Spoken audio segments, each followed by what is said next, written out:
Hi, Liz. Thank you so much for being on the Make Life Rich Movement podcast. Thanks for having me. My guys, we are really blessed today for our guest. She is the production and designer.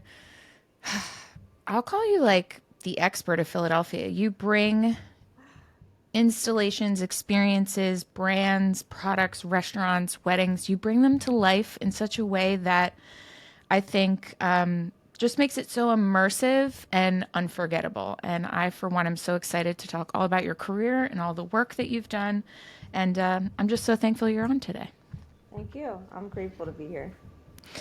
So I would just love to give a very quick rundown of like some of the super cool shit you've done, just to set the tone about who we're speaking with today and what we're gonna get down to here, guys, because it's Great. a lot more than event production. I remember reading your bio and you just explained that you were creating immersive brand experiences.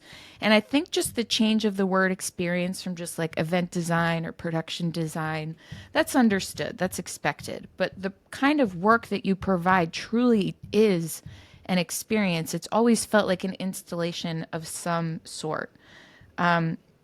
Could you give us just a really brief background on what your life was like before you took the plunge 8 years ago to start your, I'm just going to call it experiential design business? Sure. Um, oh my God. I feel like it started a lot before, years before I even took the plunge and quit my job. Um, but I was working at North Bowl which North Bowl is a bowling alley. It's an event space and bowling alley. And I helped them open South Bowl too. So they had two locations, and I was working in their events department, and I was helping them throw events. They had weddings and bar and bat mitzvahs and birthday parties and all types of stuff like that.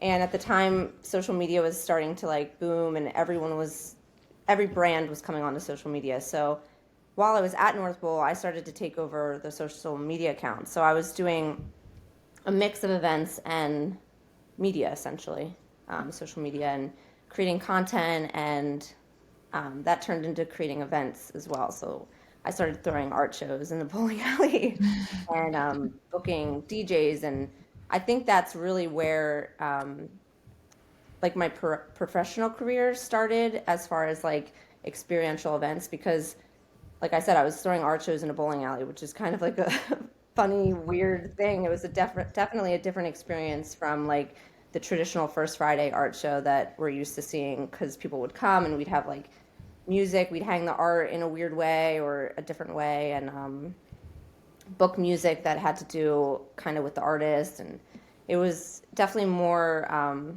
just different than what was happening at the time in Philadelphia. So I was doing that. I was full time there, and I loved it. I met so many people, but I think that after about a year and a half, I was like, I can't sit in a desk all day. And um, there was lots of things in that job that just felt like they were kind of, I just wasn't excited about them anymore. So one day, I think it was August. Yeah, it was early August. And I'm like, I think I'm going to just like take a leap. And I saw, this is so funny because Craigslist was still kind of like a very used thing. And I saw this posting on Craigslist, and it was for a social media content manager for a brand in Philadelphia. And someone sent it to me, and then another person sent it to me.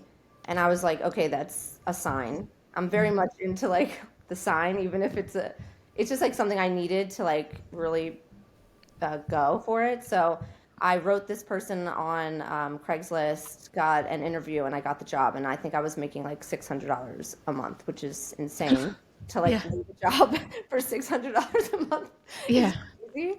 Um, Especially at the time, I didn't have any savings or anything. But so that really got me to take the leap.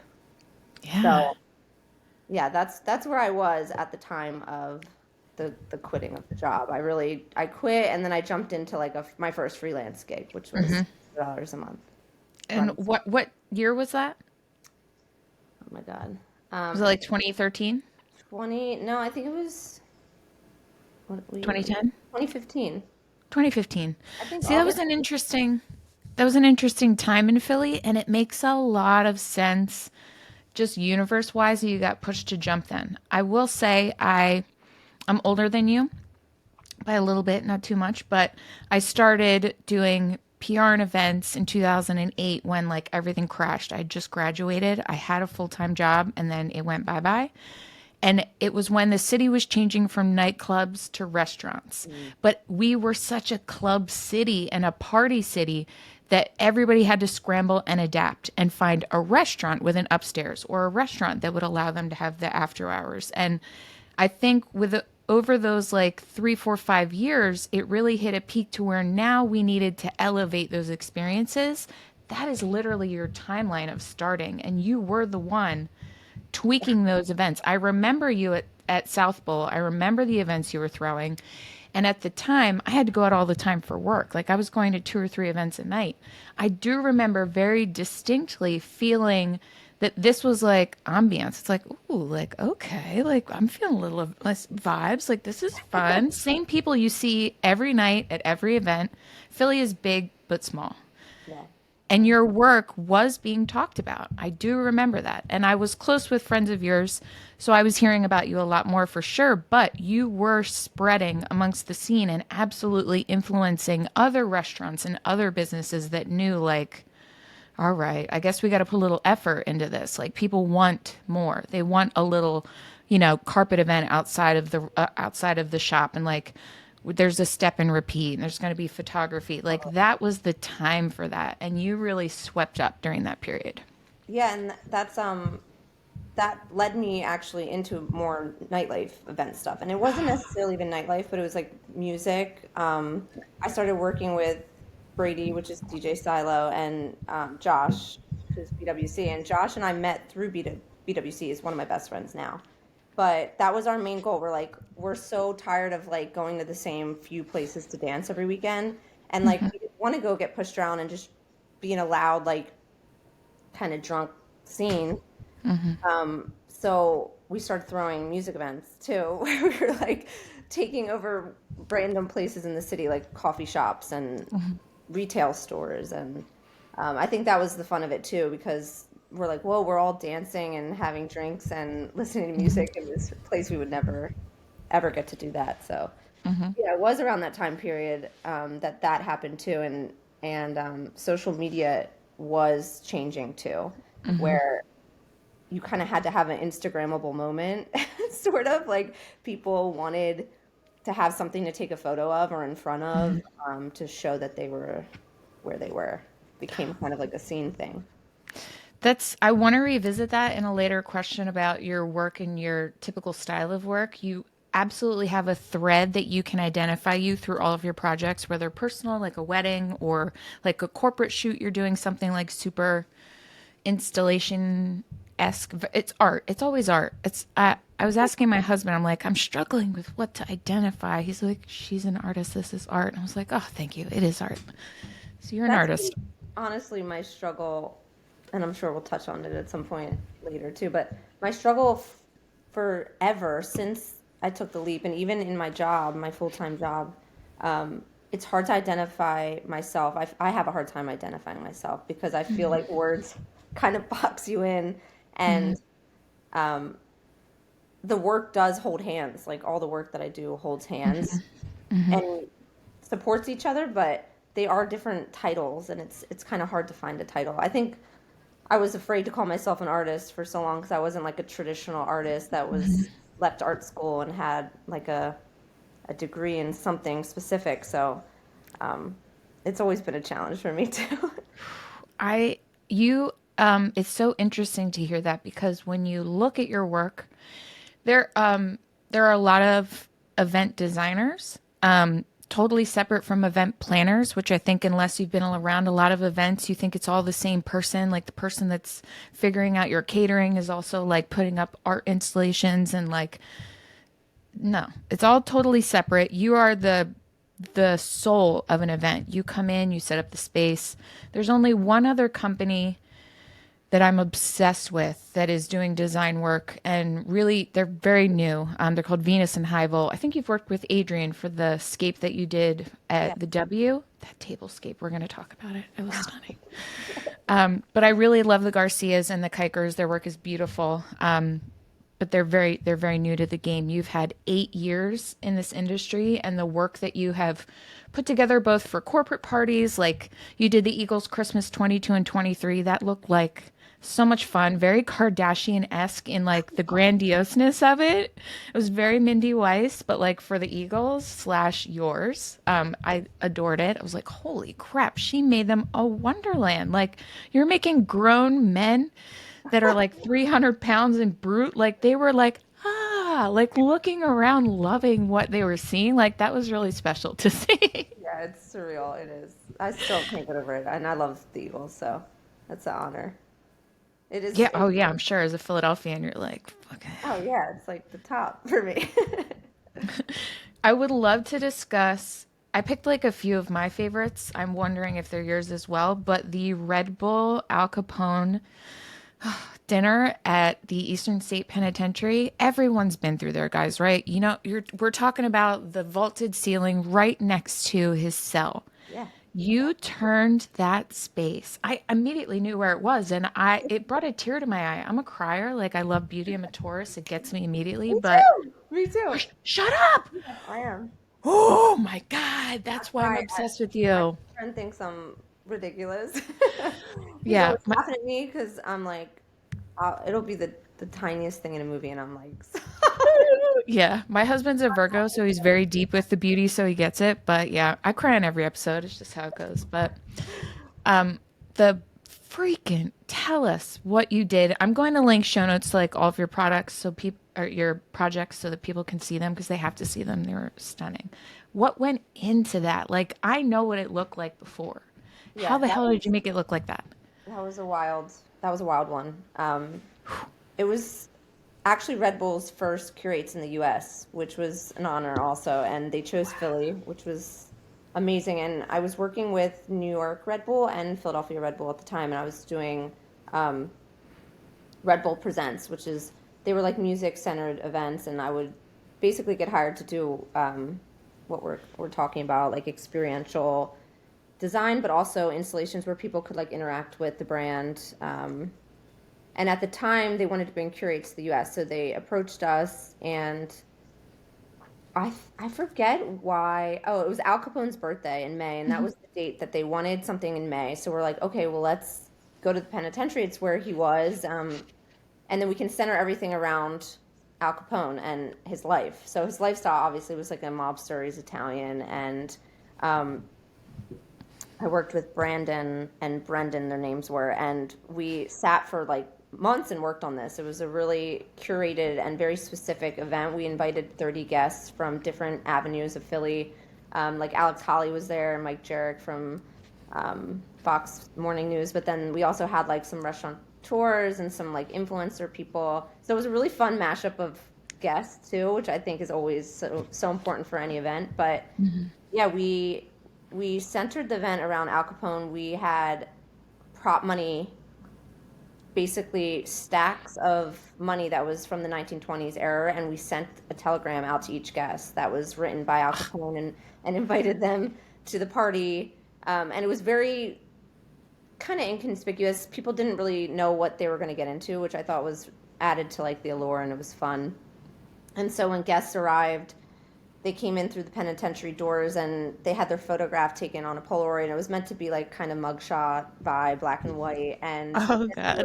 they took a they took a tour of the space, and it was a cocktail tour. So we had Red Bull cocktails, and guests got to see the whole space. And then they walked in to Capone's cell area, which is that vaulted room. I love that room. And we had like 1920s kind of swing music playing, and flipped actually one of the spaces that they toured through. We flipped while they were in cocktail hour, so they walked back into it and had no idea. So we had like chandeliers hung and really Wow. beautiful tablescape, and then at each person's table setting was their photograph that they had taken about an hour earlier, which was really cute touch. And Scholson catered it. with Italian food. Their Italian restaurant. I can't remember the name. I don't remember, but His work is so timeless and classic looking. It probably looked very fitting for the 20s. That was such a fun choice. it was great. Yeah, it turned out really fun, and people the whole time were like, "What is this? Like, what did you get into?" And it was exciting, and we definitely like curated the experience from the start to the finish, and it was a lot. It was a lot of details, and because the building's historic, there were like things that we had to be like very conscious of. Um, but it was so fun. That was one of my favorite. I wish like if I could do that of with each client, I wish I could do that all the time, the very detailed, every moment has something special about it. It was really cool. It's it's really interesting that it seems like that event was like the culmination of all of the things that you are best at, which is kind of like Hansel and Gretel crumbing like the customer, like the guest through like every like winding road of like, oh this, oh that. It's Exactly. I think that is one of the things that you can see throughout all of your work. You're definitely like you're like the subtle like high that's settling in. You're like, come this way. Now come Yeah, I this love that. way. Oh, I love that. That's my goal, really. It is. There's like, I think details are everything. They're Yeah. everything, even And in they your. don't need to smack you in the face, which I feel like your subtleness screams. Like Thank you. it gets me. Yeah. Ugh, That's obsessed such with a you. compliment to me. No, dude, now that I know you're a Taurus, it's game on because everything makes sense now. Everything makes sense. I would love to talk some of your corporate brand work. You've worked with Star, you work with Foot Locker, Go Clove. That was such a beautiful, very simple, but like perfect for them, like Thank you. designscape. Tell us what your brand work typically looks like. Okay, yeah. So, Clove, yeah, all of those are pretty much production design, styling things. So, it can vary. Sometimes I do get clients that just want me to come in and style. So that means we might be on location somewhere and I'm styling the moment or rearranging things and bringing props in that are going to dictate like what we're trying to convey in a photograph or a video.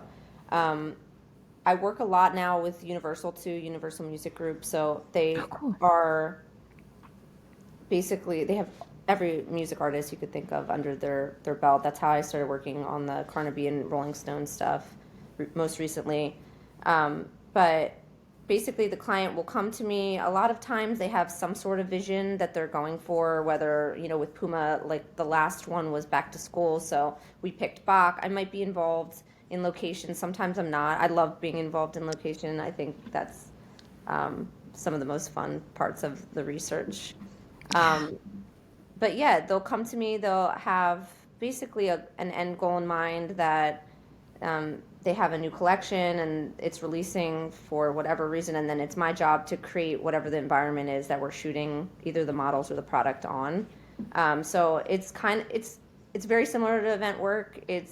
I always say it's kind of like scavenger hunt. I've always loved doing that since I was a kid, and it's funny to see now that that's like my career is sort of scavenger hunting. I'm like trying to find the exact thing that's going to fit into the overall puzzle, and so my job will be like shopping essentially for props and backdrops, materials, surfaces, and all of those things that create like the larger picture in the long run. Ugh.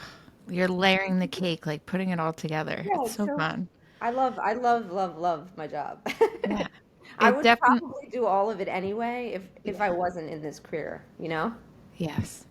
I think, I wonder, like watching you evolve over these last 8 years, there's absolutely like so many things that pop into my head. I'm like, oh, well, that's going to happen one day. And like, oh, this will be on our path. Like, you have such a unique balance of slipping nature into all of your work in a way that I think is not only something people are trending towards, but they want it to be more accepting to the eye, more authentic, less like, streamers and rainbows. And like people want it to feel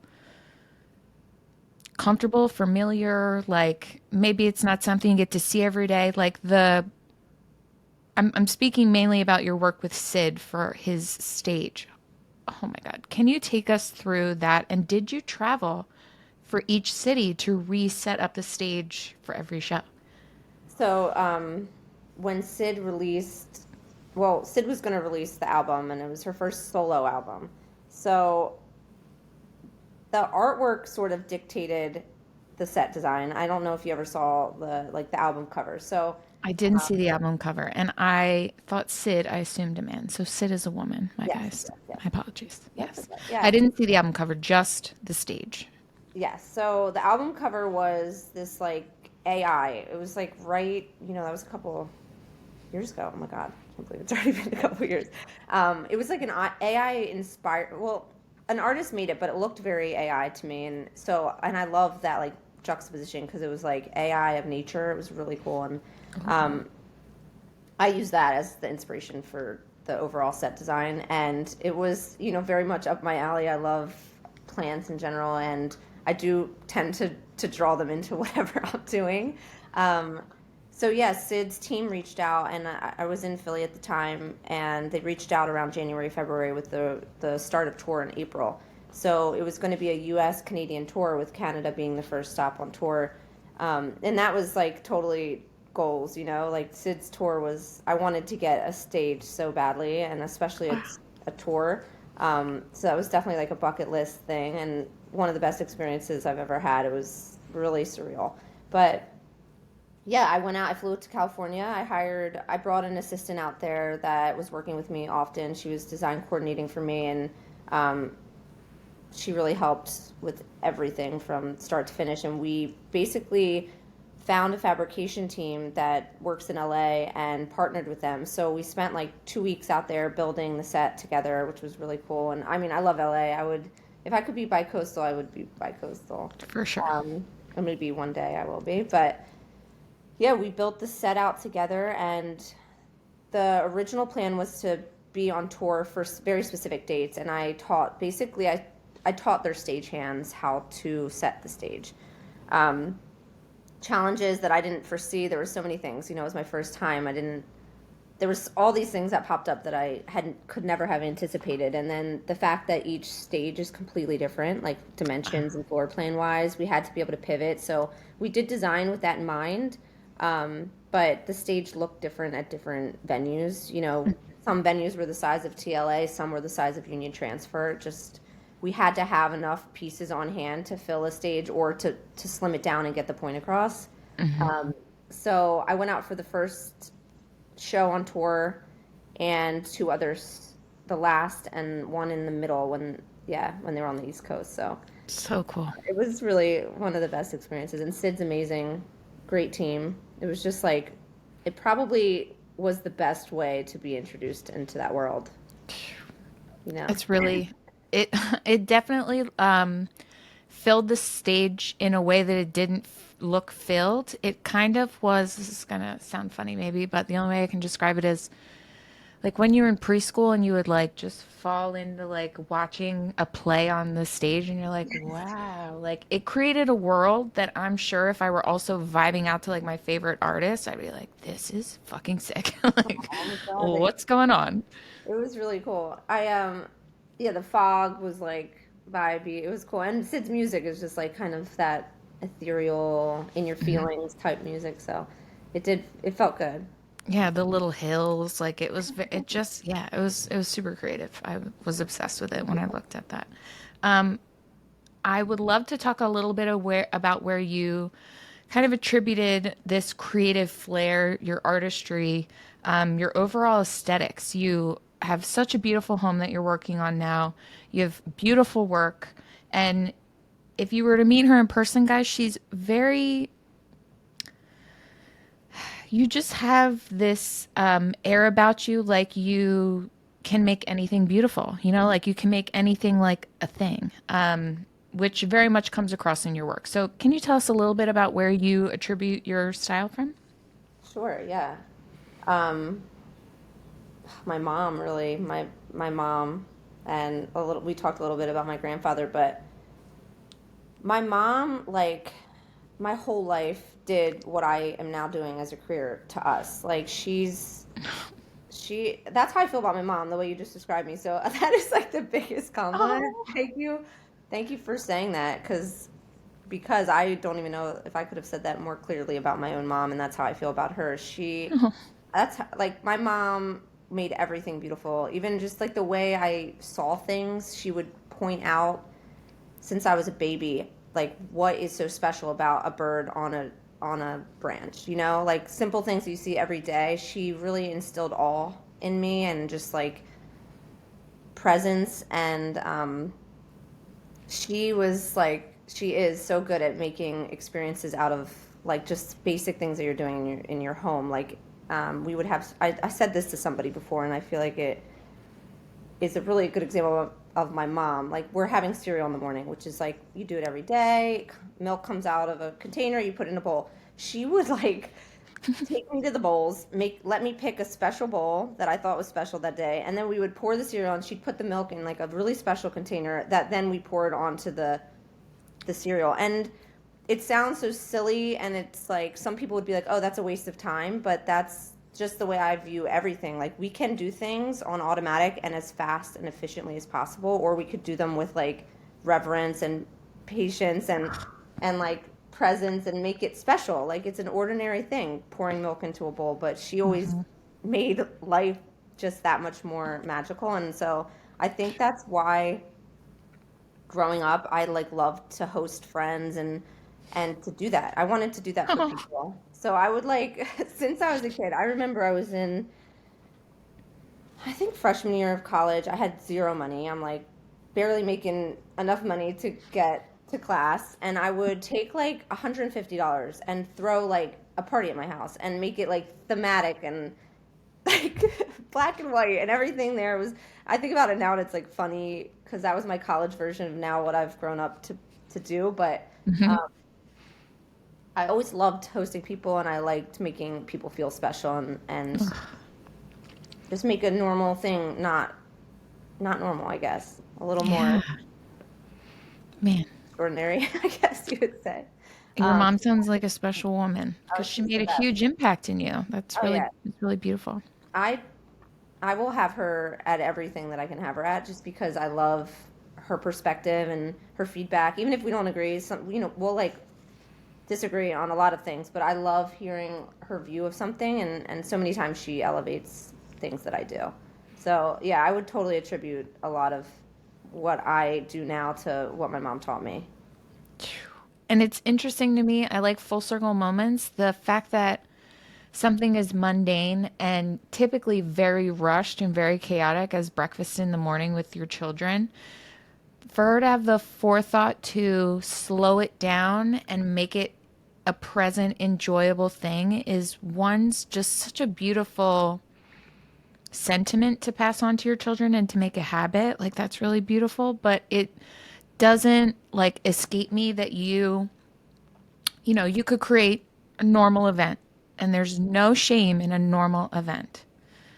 But you, like with the breadcrumbs, those are the special containers for the milk and them picking their bowl and like it's it's just insane how far the apple, didn't fall from the tree. Like you're doing the same thing, but you've got like so much of that love from her inside that you just get to give it out to people in your work. And I think that's so special. So cool. Yeah, it is, though, she's still that way. I go have coffee with her at her house. She's like, pick a mug. It's like so sweet. And who knew? Like, it's not like I was sitting here and in college, I'm like, I'm going to be an event planner. Or even during those years of like the first freelance gig, I was mainly doing posting people's social media. I didn't know that it would become this, but it is funny and amazing to see how things like make their way to what happens, what they become. Yeah, it's like What would you, here in oh, go hindsight. ahead. Sorry.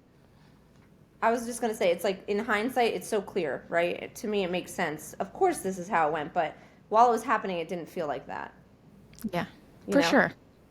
And I think Philadelphia was like a really, I kind of like I was forced to start my own stuff because of the recession and, jobs that were typically for college kids were being given to like 30 and 40-year-olds. So they were kind of like, kick rocks, girl, like go figure it out. And it is interesting.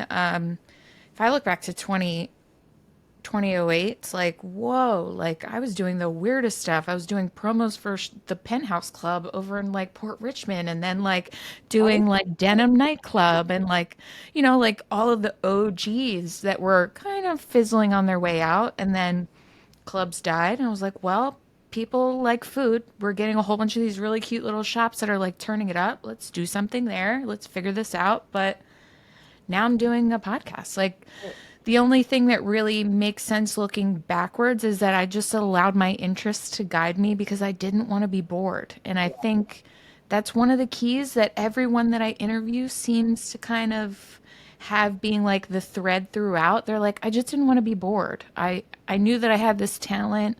I figured it would come together, but like you've had such incredible projects to work on throughout that whole time. Like, what was the first project that you got under your belt to where you're like, oh my God, like, one, I killed this. Two, I want to do this all the time.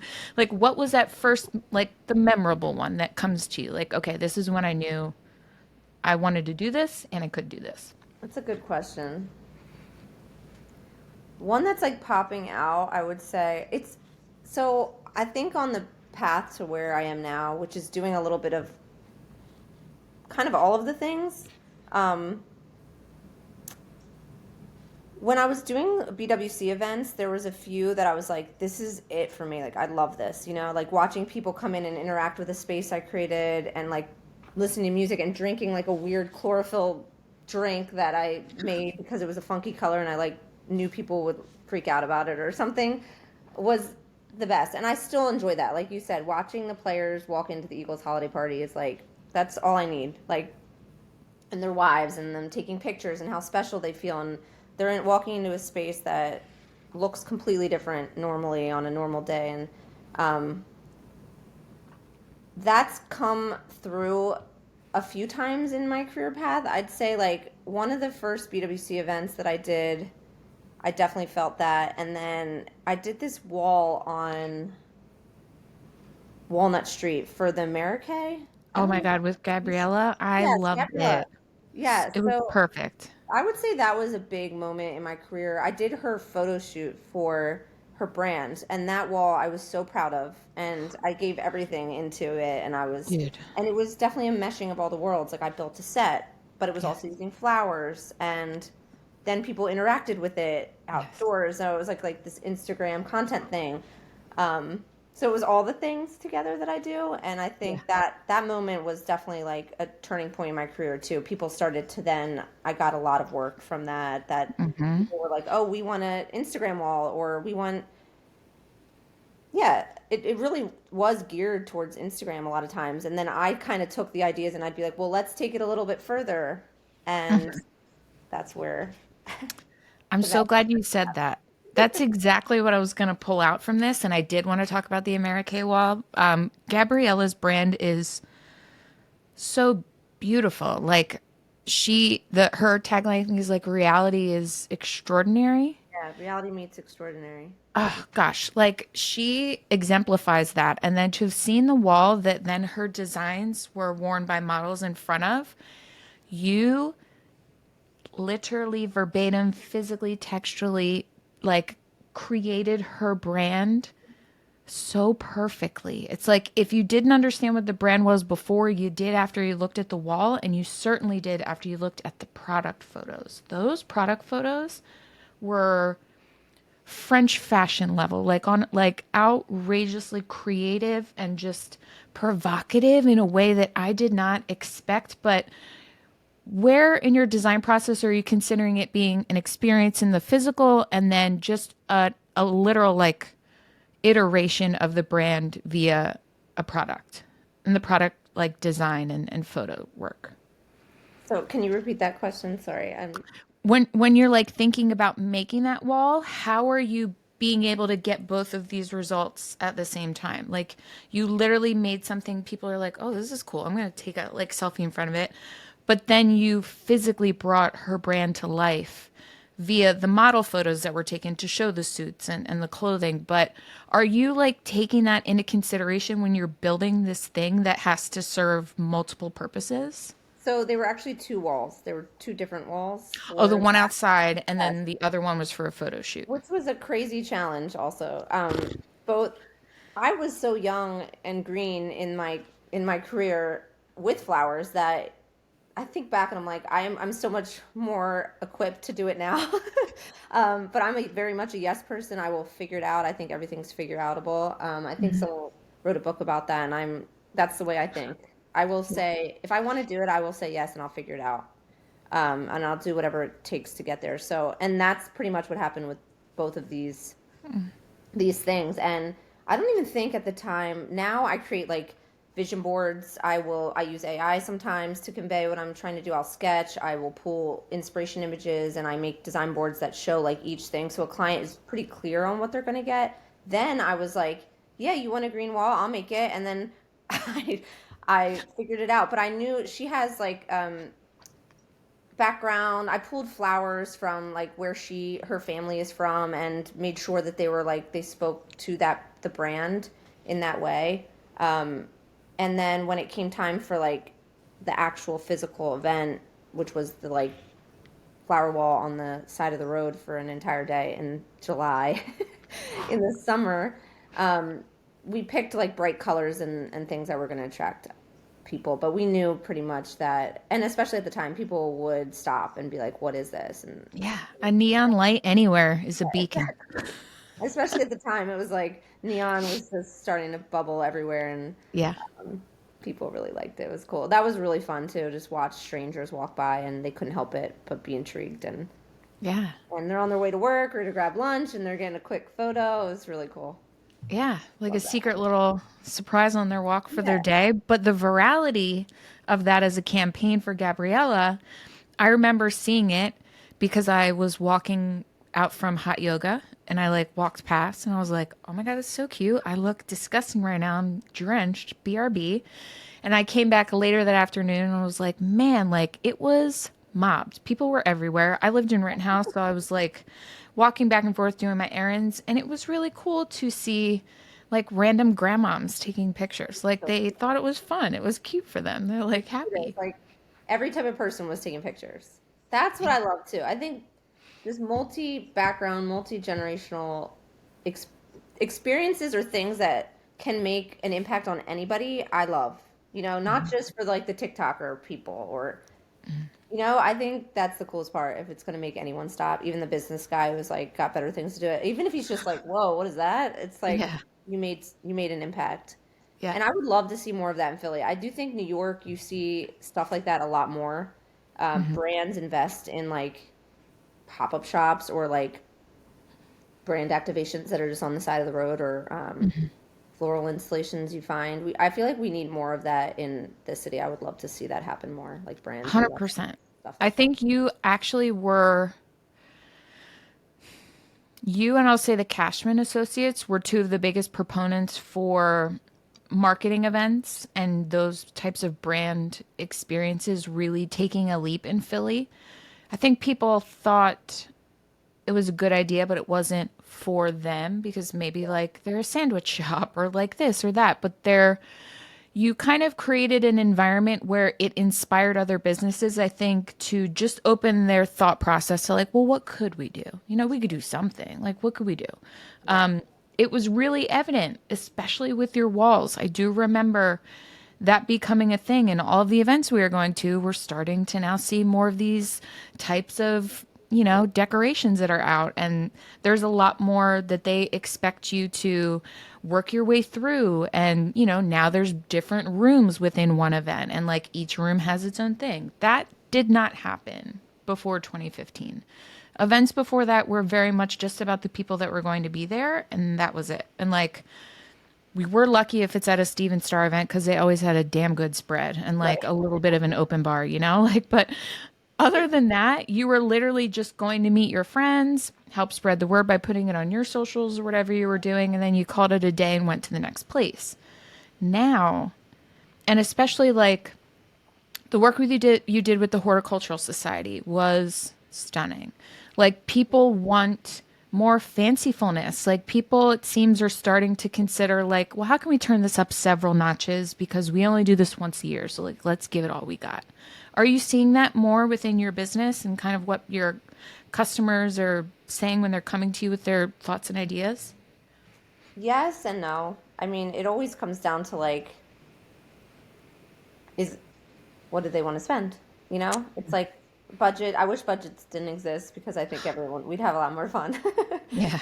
But they do, and that's just the reality of business. And I think that now with social media, I do think in real life events are so important, and I do think people should spend more money on them. I think it's hard for brands to measure success in an in-person event, like metric wise, where they might be investing more on like social media stuff or marketing campaigns that live online because they can actually see like results. I don't really know. I don't feel like I'm well versed enough to say. I do think, however, like events have trended, like people are investing more when they have events, if that Yeah. makes sense. Like definitely, 100%. And if it's not through me, it's through lots of other people that I'm noticing it becoming a thing that it does matter what it looks like and feels like and tastes like. And Yeah. um, I think that change, social media kind of really pushed that change because you can't just have an event because people are going to post about it. So if it looks and feels bad, they're not going to, or they will, and then it's evident and people know. So Yeah. it's important to show up, I guess I would say, like as a brand, if you're going to host something, I do think it's definitely more thought out than it used to be. Yeah. It Yeah. seems that way. It really does. I wonder if there is a pressure that they're not really sure how to accept, but like know that they need to do something. If you were to give a business owner like one or two tips, if they're like, I don't have the budget right now, but I know I've got to do something that's going to be a little different, do you have like one or two tips that you would toss their way about like if they are looking to set up a little something in their space? Like what are two easy things they can do that would give a little bit of impact? Good question. I feel like you're going to say florals or I plants mean, I because always, that is you yeah, and they're perfect. florals and plants always go along. Like even if it's like five tulips in a vase, you know, like right, I always have flowers in my house. I have a couple gladiolas. You can go to like a store and find something beautiful and put it in a vessel. I do think that lighting's important. I would say I've changed. Um, I think flowers and plants are amazing and they're important in any space. I wouldn't have my home without plants and flowers in them, like in some way. I think it feels cold if you don't have Yeah. something natural. But I would also say that like I think light is so important and so if you're having an event, I would invest in how it's lit and candles and stuff like that, even more so than going like extravagant with flowers.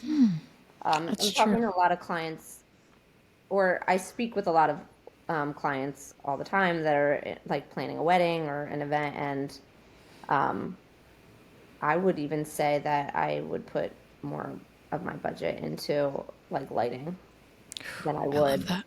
yeah, than I would Set the tone. flowers because you could put a few flowers on something and it'll look beautiful and you can make impact, but like if it's not lit right, it doesn't matter, Yeah. you know? Because everyone's Yeah. thinking, I don't, it's too bright, they don't like how they look. It doesn't make you feel good inside. Like I think energetically light is so important. So, Yeah. um, yeah, I would say that for sure. If you're doing something online, I think you can make impact. I don't think brands should have events unless they're ready to do it.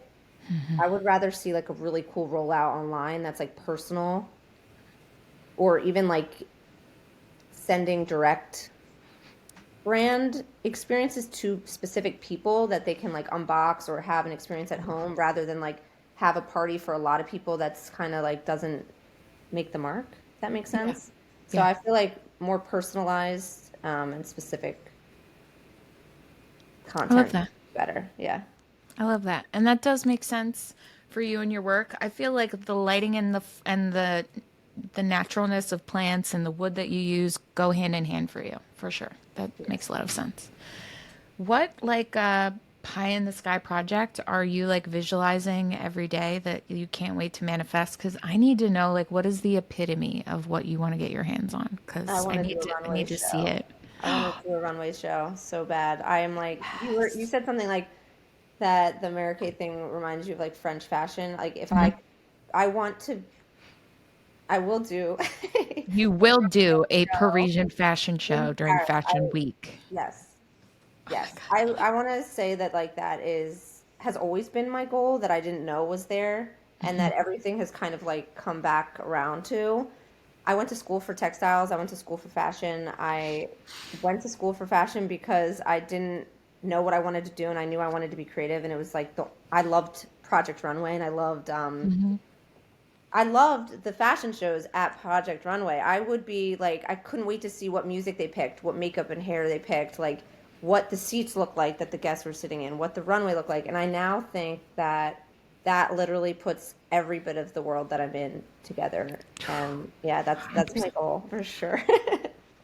Um, and so it will be because you're coming for it and it's coming for you. I think not that Philly doesn't deserve your amazing eye and attention to detail and follow through, but there's such a refinement to your work and such like it feels like a very old, like it's like you're filling your work with an essence of just time and age that just feels like so like luxurious and like comfortable.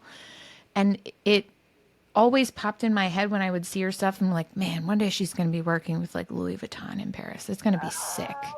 Like I see you doing their window or like something at their Oh, new hotel. Like your work is bananas. If the Kardashians get wind of you, like you're done. They're like coming for you, girl. that's goals for sure. It's a Mindy matter of Weiss, time. I love what Mindy Weiss does too. It's But even brand wise, like Good sure. American, you would tear that up. Mhm. Skims, the skincare line, like that's just where I see you shining. You make the brands be more special. You bring out the specialness that is there that is hard to see. And I think you give everyone the right of getting that shine, whether they're a big corporation or it's a small gathering of 13, was it 1330 for like Al Capone's birthday? Like your array of being able to just highlight the best of a person or an occasion or a love or a brand is rare. It's very rare. Thank you so much. Oh my gosh, I'm obsessed with you. It's been so beautiful. The last question that I ask all of my guests is this: Liz, how do you make your life rich? Oh my God. I feel like it goes back to all of those things, just bringing magic into the mundane, um, and the people in my life. I love my family and my friends, and my life is so good outside of anything just because of that. Um, yeah, and I really do. I find magic in every day. Like I wake up and there's like having a coffee and making it and putting it in a cup. The cup that I love and like I drank today. This is like a weird chlorophyll drink, but I put it I in a saw that. Cheeto It cup. looks I'm good. like, it's better than a Okay. regular cup. Yeah, why not? Life is for living. Yeah, I would say just making magic out of ordinary things every day. I make it a goal. It's just like inherently in me to do that. So yeah, that's what I would say. Oh, that's so beautiful. Thank you so much. Thank you for your time. Guys, there'll be a ton in the show notes. So click, go follow all of her businesses. Check out some of my favorite projects of hers that I will also be implanting there for links. And thank you so much for coming on, Liz. This was awesome. Thank you.